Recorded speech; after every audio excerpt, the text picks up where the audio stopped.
Bon midi Facebook, bon midi!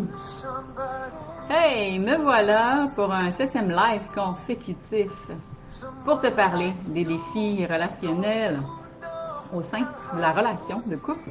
Si c'est la première fois que tu me vois, mon nom est Josée, je suis hypnothérapeute, propriétaire du centre holistique L'Harmonie. Et évidemment, j'ai à cœur que les relations amoureuses puissent être durables dans le temps et surtout épanouissantes et harmonieuses. Et c'est pourquoi je fais ces lives toute la semaine pour mieux vous guider à travers des outils, des stratégies que j'ai développées dans ma relation de couple et que j'ai appliquées et qui fonctionnent. Alors voilà, on y va avec notre 7e thème. Si vous êtes là, vous me saluez. Moi, je vais en profiter en même temps, comme quoi, si toutefois vous avez des questions, pour demeurer un petit peu présente. Donc, encore une fois, je suis à la maison. Si vous entendez du bruit aux alentours, c'est tout à fait normal.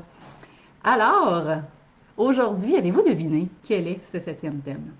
Quel est, dans mon top 7, le 7e conflit majeur que j'observe au sein des relations de couple qui viennent me voir en hypnose? Donc, le 7e, j'ai pris ce dicton-là, je trouvais ça très rigolo. Les femmes viennent de Vénus et les hommes viennent de Mars. Vous avez peut-être déjà lu cet ouvrage-là. Très intéressant, d'ailleurs, si vous n'avez pas lu. Ça amène encore le concept comme quoi on n'est pas constitué les hommes et les femmes de la même façon. Évidemment, il y a beaucoup de divisions dans ces textes-là, mais ça permet d'avoir une compréhension quand même sur le fonctionnement de l'homme versus la femme. Donc, je vous parlais de non-dit, je vous parlais de lire entre les lignes dans les différents stories que j'ai faites également. Il y a ce défi-là commun que je vois chez l'ensemble des couples de ne pas avoir le même langage et de la difficulté à communiquer, à se rencontrer, à se comprendre. Est-ce que c'est parce que la femme est souvent un peu plus connectée à son monde et sa sphère de sensibilité émotionnelle et que l'homme, dans son masculin sacré, est plus axé sur la partie rationnelle et cartésienne? Probablement que ça contribue, mais vous savez très bien, chère personne qui m'écoute sur Facebook, salut Kate, t'es contente que tu sois avec moi? Donc, il y a un grand défi entre les hommes et les femmes parce que chaque individu, lorsqu'il va avoir cette harmonie, cet épanouissement dans son propre couple sacré intérieur, ça va être beaucoup plus facile de marcher l'itinéraire de l'amour conscient. Alors voilà, c'est ça à quoi j'aspire, que les gens puissent à la fois avoir une très belle relation avec soi, mieux se comprendre, mieux se connaître, écouter ses besoins, comprendre ses besoins pour être en mesure, quand on est en partenariat, qu'on est en couple avec quelqu'un, que ce soit beaucoup plus doux et que ce soit moins en fonction de vivre aux dépens et aux réactions et aux besoins de l'autre. Alors, je vous parle de langage, je vous parle des conséquences aujourd'hui. Évidemment, j'ai toujours en cadeau, la Saint-Valentin s'en vient, j'ai le goût de vous offrir ça, le e-book sur la reconnexion au niveau de l'intimité pour amplifier son feu. Puis j'ai aussi les différents exercices qui vont être dans ce document-là. Et je vous ai aussi préparé un e-book pour les différents défis au niveau des blessures de l'âme. Qu'est-ce que ça amène au niveau relationnel afin que vous puissiez mieux saisir qu'est-ce qui se passe au niveau de vos blessures profondes. Donc, les éléments seront en place et évidemment, je vous concocte une autre petite surprise parce que je vous parle de langage de l'amour aujourd'hui et évidemment, il faut que je vous parle de cet outil de référence-là, Gary Chapman, que moi j'ai adoré comme lecture, qui parle des 5 langages de l'amour. Donc, évidemment, quand je connais mon langage de l'amour, quand je connais le langage de l'amour de mon partenaire, c'est beaucoup plus facile de parler le même langage ou du moins de se rapprocher. Parce que si votre partenaire parle français puis vous parlez espagnol puis que vous essayez ensemble de communiquer, puis qu'il y a souvent des malentendus et que ça crée des frustrations puis des irritants, peut-être simplement parce que c'est pas la même langue. Et oui, il y a un langage dans l'amour, donc je vous mettrai certaines références dans le chat, sinon vous m'écrirez si vous voulez avoir en résumé ce que je vous ai préparé qui va vraiment approfondir sur ces langages de l'amour. Donc, évidemment, aujourd'hui, j'ai envie de vous parler de ça, mais j'ai envie de vous poser quelques questions. Est-ce que vous avez l'impression de, avec votre partenaire, parler le même langage? Est-ce que vous avez des croyances qui sont différentes au niveau de la relation amoureuse, de vos valeurs personnelles, de votre éducation? Est-ce que vous sentez que des fois ça génère de l'incompréhension ou des tensions? Et en hypnose, évidemment, comme j'accompagne plusieurs personnes à travers différents schémas récurrents, aujourd'hui, j'ai une autre question qui est celle-ci. D'après vous, quel est le plus gros malentendu entre les hommes et les femmes dans la relation au sein du couple? Ou dans votre relation à vous? Ou peut-être dans des relations passées, si vous avez été en couple et maintenant vous êtes célibataire. Donc, selon vous, c'était quoi la récurrence? C'était quoi les malentendus qui revenaient le plus fréquemment? Alors, vous m'écrirez ça en commentaire, sinon vous pouvez continuer de m'écrire en privé, ça me fait plaisir de vous lire. Donc, ça va me permettre de mieux saisir, évidemment, vos challenges et de pouvoir vous amener revenir avec des outils encore plus concrets pour vous accompagner. Alors, je vous refais un petit récapitulatif pour ceux qui n'ont pas écouté mes autres lives. Dans les conflits majeurs. Là, on parlait de communication, on parlait d'attente puis de non-dit qui n'avaient pas été abordés. On parlait évidemment d'accumulation au niveau peut-être gestion des priorités, croyances, valeurs qui n'étaient peut-être pas les mêmes par rapport au travail, au loisir également, par rapport à la sphère familiale, donc les défis au niveau de la parentalité. On a parlé évidemment de l'intimité et de sexualité hein, au niveau de la fréquence, de la satisfaction. Donc, on n'avait peut-être pas non plus les mêmes besoins, les mêmes désirs que le partenaire. On a parlé hier de la sphère financière, donc des enjeux à ce niveau-là aussi. Donc, dans la façon de gérer peut-être aussi le budget. Alors, ce sont tous les éléments qu'on a abordés qui, selon moi, sont les plus fréquents au niveau de la relation de couple. Donc, évidemment, ça gère toutes sortes de problèmes. On en parle depuis le début de la semaine. Souvent, le sentiment de ne pas être compris, de l'accumulation de frustration. Évidemment, il va y avoir un désengagement sur le plan émotionnel. Souvent, c'est là que le fossé se creuse. Je vous en parle depuis le début de la semaine. Puis, plus le fossé se creuse, plus ça devient difficile d'aller dans l'intimité, d'avoir confiance en l'autre, d'aller dans les rapprochements. Donc, il y a une perte de complicité qui s'installe à ce moment-là aussi. Puis, c'est là où il va commencer à avoir des disputes puis des conflits qui ne se résoudront pas. C'est-à-dire qu'il y a une contradiction, vous n'arrivez pas à vous entendre. Évidemment, chacun part de son côté un peu plus frustré. Et là, j'appelle ça souvent le mécanisme d'évitement. Pour certains couples, c'est ça. Chacun prend de la distance de son côté. Hein. J'appelle ça aussi la partie du jeune moi qui boude dans l'inconscient. Et là, ben, il va y avoir un sentiment de solitude qui peut s'installer au sein de la relation. Donc, l'impression d'être seul, de devoir tout prendre en charge, que l'autre partenaire ne s'implique pas. Et là, ben, l'incompréhension persiste, le sentiment d'insécurité grandit et évidemment, ça continue d'amplifier, le détachement émotionnel s'installe. Donc, c'est un schéma que j'ai connu qui a mené pour moi à la séparation il y a quelques années et plusieurs personnes que j'accompagne présentement aussi au niveau relationnel qui ont des défis en hypnose et qui en ce moment se questionnent sur, évidemment, sur leur relation, si ça vaut encore la peine de mettre de l'énergie, si c'est possible que ça revienne. Alors moi, j'ai toujours le goût de vous dire, c'est possible tant qu'il y a un sentiment d'amour qui est là et tant qu'il y a une forme de participation des deux partenaires. Parce que des fois, ce que je vois en thérapie, c'est qu'il y en a un des deux qui veut vraiment beaucoup et parfois l'autre, soit est déjà rendu ailleurs, est complètement détaché, puis des fois, il y a tellement une blessure qui se sont accumulées que la personne ne se sent pas prête à remettre des efforts, l'énergie pour ramener et coller finalement les pots cassés. T'sais. Alors évidemment, c'est possible. Moi, je suggère toujours aux gens dans ce temps-là d'aller chercher de l'accompagnement. Évidemment, il y a des gens qui sont spécialisés et qui accompagnent vraiment le couple en thérapie. Des fois, les partenaires ont besoin d'aller faire un chemin individuel de chaque côté, mais moi, je pense quand même qu'à un certain moment donné, il va y avoir une implication des deux partenaires qui seront nécessaires. Alors, je continue avec des stratégies et des outils pour vous accompagner à travers les langages de l'amour. Je vais vous donner des pistes ici pour que vous puissiez intégrer ça. Mais M. Chapman, en fait, a pisté, a sorti. Puis ceux qui veulent avoir l'information, tout le résumé, podcast, document, vous m'écrivez en commentaire feu ou amour. Puis je vais m'occuper avec vos informations de vous faire parvenir les documents. Donc, 5 langages de l'amour. M. Chapman, il parle, lui, de connexion. Donc, les gens qui ont besoin d'avoir vraiment un moment de connexion authentique avec leur partenaire. Donc, ça veut dire pas de téléphone, pas nécessairement de TV ou de cellulaire. L'idée, c'est qu'on est ensemble. Donc, pas nécessairement avec un autre groupe de gens, mais qu'on passe un moment privilégié. Ça peut être à travers une activité, une sortie. Ça peut être juste un moment où on échange lors d'un souper ou d'un repas, c'est tout à fait correct aussi. On a évidemment le toucher, qui est populaire pour certaines personnes, donc le besoin de contact physique, donc le besoin de caresse, le besoin de tendresse. Il y en a qui ont des besoins plus grands que d'autres, chaque individu est différent. Il y en a qui c'est à travers les paroles, donc le besoin de se sentir aimé, de se faire valoriser, de se faire complimenter. Il y en a pour qui les mots vont avoir une plus grande valeur que le contact physique, par exemple. Le quatrième, on parle de service rendu. Donc, évidemment, dans des petites attentions au quotidien, donc de rendre service à l'autre. Oui, ça peut être à travers une commission, ça peut être à travers une tâche supplémentaire à la maison. Donc, de rendre service est également un langage de l'amour. Et évidemment, ben, dans ce qu'on appelle les cadeaux, donc celui ou celle qui aime à la fois se faire gâter. Ça n'a pas besoin d'être des cadeaux qui sont à des centaines de milliers de dollars. Hein. Des fois, c'est juste ça, ma chérie, tiens, j'ai fait l'épicerie, j'ai pensé à toi, j'ai acheté ton truc préféré. Ou tiens, finalement, mon amour, je suis arrêtée à tel endroit, donc j'ai acheté ça pour toi. Donc, c'est des petites attentions comme ça sous forme de cadeaux. Donc, je vous les mets ici, là, simple, en résumé, ces langages-là pour vous exprimer le défi que j'observe beaucoup au niveau des relations de couple. Et c'est fascinant. c'est que très souvent, quand je leur pose cette question-là, la plupart des gens ne savent pas de quoi je parle. De deux, ils se disent, je sais même pas c'est quoi mon langage à moi. Donc là, moi, j'ai des questions très spécifiques pour approfondir, pour les guider. Puis, la plupart du temps, ils ne savent pas d'emblée non plus leur partenaire, c'est quoi leur langage.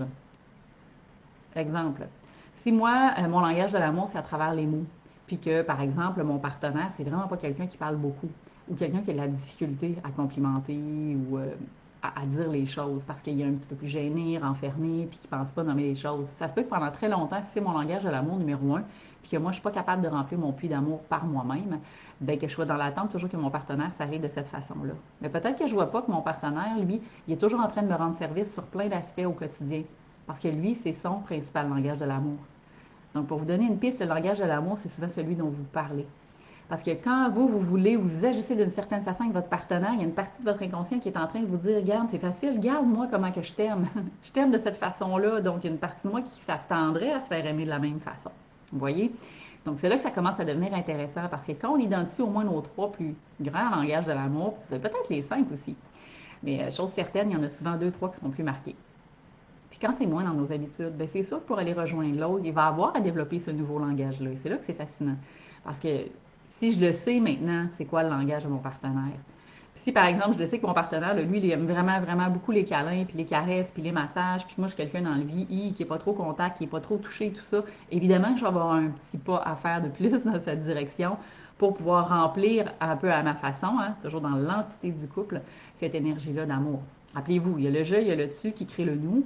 Ben, c'est toujours le même qui nourrit le couple, mais qu'il y en a un des deux qui finalement, ben, il fait comme il peut, mais il n'est pas au courant de comment bien s'y prendre. Ben, c'est aussi de votre responsabilité en tant que partenaire à un moment donné de l'exprimer à votre conjoint, à votre conjointe, de quelle façon vous souhaiteriez qu'il vous apprécie ou qu'il vous aime. Et ça, j'ai une magnifique question pour ça, puis je pense que je ne vous attendrai pas de vous la donner dans le document, je vous la donne tout de suite. Une question à poser, vraiment intéressante. Puis ça, c'est pas juste à votre partenaire, c'est aussi à vos enfants, aux personnes autour de vous. Comment je peux t'aimer encore mieux que ça? Donc, dans le comment je peux t'aimer encore mieux que ça, vous faites cet exercice-là pendant 5 minutes. 5 minutes en vous regardant, puis l'autre fait simplement répondre d'accord, merci, puis comment je peux t'aimer encore mieux que ça. En creusant cette question-là, vous allez voir tout ce qui va ressortir. Il y a des pépites d'or là-dedans. Et ça va vous révéler tellement d'informations sur votre partenaire que peut-être vous ne saviez même pas. C'est fascinant. Alors, prêtez-vous au jeu. Et même si des fois l'autre dit, c'est quoi cette question-là bizarre, je la comprends pas. Parce que moi, j'ai fait le jeu à travers une retraite, je l'ai fait avec mon conjoint dans un atelier, je l'ai refait avec mes enfants. Puis, j'ai trouvé ça fascinant, toute l'information que j'ai allée capter là-dedans. Alors, voilà, vous pourrez faire le jeu vous aussi avec cette belle question. Sinon, j'ai un autre outil que j'ai envie aujourd'hui de vous offrir pour apprendre les langages, pour éviter les malentendus. Comment on peut faire ça? Évidemment, un exercice facile que vous pourriez faire en couple pour vous aider à trouver vos langages, c'est celle-ci. Donc, de commencer par écrire une liste de phrases que vous aimeriez entendre plus souvent, dans une optique de reconnaissance à travers, par exemple, la parole. Donc là, ça pourrait être, je vais vous donner des exemples, mais tu sais, mettons, vous listez, vous, de quelle façon vous aimeriez que ça se passe. Après ça, vous échangez la liste pour voir un peu et discuter les besoins qu'il y a derrière chacune des phrases. Donc, vous, votre partenaire. Puis, évidemment, vous observez dans quel aspect vous êtes prêt à vous engager dans le quotidien à davantage utiliser ces phrases-là. Donc, ça pourrait être, exemple, j'ai besoin que tu me rassures, par exemple, quand je suis stressée. Ça pourrait être, il y a des périodes de transition où moi je réalise que je vis plus de nervosité. Là, je vous parle de mon expérience à moi. Donc, quand il y a des transitions, il y a des phases de changement dans une journée, il arrive des moments où je commence à me sentir un peu plus anxieuse dans les périodes. Donc, de dire, par exemple, à mon partenaire, j'ai comme besoin que tu me rassures dans ces périodes-là. Puis voici, ce que tu pourrais faire. C'est tout simplement de proposer de l'aide. Est-ce que tu aurais besoin d'aide, par exemple, ma chérie, présentement? Là, je te sens un peu plus agitée, tu sais. Puis là, faire, ah ouais, c'est vrai, j'ai le droit de demander de l'aide, je suis pas obligée de tout gérer ça toute seule. Puis juste de sentir que le partenaire est là, puis qu'il y a une compréhension, souvent, ça va vraiment tempérer. Ça pourrait être, par exemple, j'aimerais qu'on prenne plus de temps, juste nous deux, sans distraction cette semaine. Tu sais, on aurait besoin d'un temps plus de connexion. Il peut y avoir un des deux partenaires qui a ce désir-là, ou j'ai besoin d'échanger, je vis des choses présentement. Est-ce qu'on pourrait se prendre quelques minutes? J'aimerais ça qu'on discute ensemble de tout ça. Ça pourrait être, quand je te dis ce que je ressens, par exemple, j'aimerais ça que tu m'écoutes davantage plutôt que de trouver des solutions. Est-ce que tu pourrais, par exemple, juste rester dans le silence puis à l'écoute quand je te partage comment je me sens? Ça m'aiderait, moi, à être dans cette posture-là, plus de vulnérabilité, puis finalement ouvrir mon cœur. Fait que c'est des petites pistes quand même que je vous donne ici. pour que vous puissiez, vous aussi, de votre côté, peut-être intégrer ça dans votre quotidien. Pourquoi pas? Le but, c'est ça. Les outils, c'est beau les connaître, les savoir. Quand on fait rien avec, ça sert à rien. C'est toujours ce que je dis toujours aux gens qui viennent me voir. Donc, oui, moi, je les accompagne à, évidemment, libérer des schémas, des croyances, des blessures via des outils d'hypnose, parce qu'on sait que la majeure partie de nos comportements proviennent de notre monde de l'inconscient. Donc, il y en a qui reproduisent des mêmes scénarios et schémas dans leur couple et qui n'arrivent pas à s'en sortir. Tout seul, malgré bien de la compréhension, souvent c'est parce qu'il y a un nœud. Il y a un nœud au niveau de l'inconscient qu'on a besoin d'aller travailler afin que le comportement puisse se modifier, s'améliorer. Toutefois, je laisse toujours des exercices aux gens qui viennent me voir, des outils, des stratégies au quotidien intégrés. Je leur dis toujours d'être responsable de les mettre en place. On a beau avoir un coffre rempli d'outils, quand on ne sait pas s'en servir puis qu'on s'en sert jamais, ça ne veut pas dire que ça répare rien, que ça s'améliore. Alors évidemment, c'est toujours une question de responsabilité et d'engagement au niveau relationnel. Je sais très bien que je ne suis pas en mesure de changer l'autre. Par contre, ce que je peux faire de mieux, c'est vraiment m'améliorer moi et me transformer moi dans les espaces qui me font réagir, qui m'amènent à vivre la frustration, qui me donnent cette impression peut-être d'être pas être pleinement heureuse ou satisfaite dans la relation. Bien évidemment, moi, j'ai une responsabilité en tant qu'individu, quand évidemment je suis en couple. Là. J'en ai toujours une, même pour les gens célibataires. En passant, vous êtes responsable aussi. Vous êtes responsable de vous-même. Donc voilà, je ne sais pas si j'ai encore des gens avec moi. Quand vous m'écouterez en replay, vous m'inscrirez replay. J'en profite pour vous annoncer que les portes du processus face à face que moi et Patrick on démarre le 13 février se ferment demain. Donc, c'est encore le temps de t'inscrire. C'est vraiment un groupe d'accompagnement. On va guider des gens célibataires et ou en couple, hommes et femmes, qui sont prêts à faire ce processus transformationnel-là. Donc, ça va être vraiment sur 12 semaines de coaching. On va faire 6 semaines pour laisser de l'intégration. Donc, 6 ateliers de 2h30 les jeudis soirs, donc de 19h jusqu'à environ 21h, 21h30. Puis, pendant ces ateliers-là, évidemment, il va y avoir des techniques d'impact. On va faire des groupes d'échange, de partage. Il va y avoir évidemment de l'hypnose, parce que ça, c'est notre outil de prédilection, à moi et mon conjoint Patrick, toutes les deux, nous sommes hypnothérapeutes. Mais on est aussi partenaire de vie, conjoint, partenaire d'affaires, partenaire de danse. Donc, on a compris évidemment qu'il y a différents enjeux au niveau des couples et on veut vous accompagner au mieux à transcender peut-être même des blessures du passé, peut-être qui ne sont pas pleinement résolues à l'intérieur de vous puis que vous ramenez donc d'une situation à l'autre. Si vous voulez avoir plus d'infos, évidemment, je vous invite à m'écrire. Je pourrais vous mettre de toute façon tous les liens en commentaire. Puis nous, on a vraiment très très hâte de pouvoir vous accompagner dans ce parcours-là. Bonjour Kate, merci pour ton message. Oui, c'est gentil. Je l'espère aussi qu'il va y avoir des gens engagés, des gens courageux qui vont, par amour, se choisir afin d'avoir des relations tellement plus riches, saines et harmonieuses. Donc, je vous salue, voilà, et je reviendrai assurément et vous aurez l'occasion de me revoir si ce n'est pas ici, peut-être aussi sur TikTok si vous ne me suivez pas. Je risque d'être encore plus engagée sur TikTok prochainement pour commencer à faire des lives, des petits ateliers. De soir, de temps en temps, pour ceux qui voudraient connaître leur blocage, là, je vais sortir mon pendule et là, on va s'amuser. Vous allez pouvoir venir me poser vos questions. Alors, voilà, je viendrai vous donner l'info ici quand je serai par contre sur TikTok. Sinon, bien, évidemment, vous pouvez me demander puis je vais vous envoyer le lien, ça va me faire plaisir. Bon dimanche à tout le monde. Je vous souhaite un bon début de semaine pour ceux qui commencent lundi, puis une joyeuse Saint-Valentin. Euh, Puisque ce sera cette semaine quand même si c'est très cliché. Moi, je suis une lover finie, donc fête de l'amour ou pas, je fêterai l'amour à chaque année, moi. Puis à chaque jour. Alors, à bientôt tout le monde.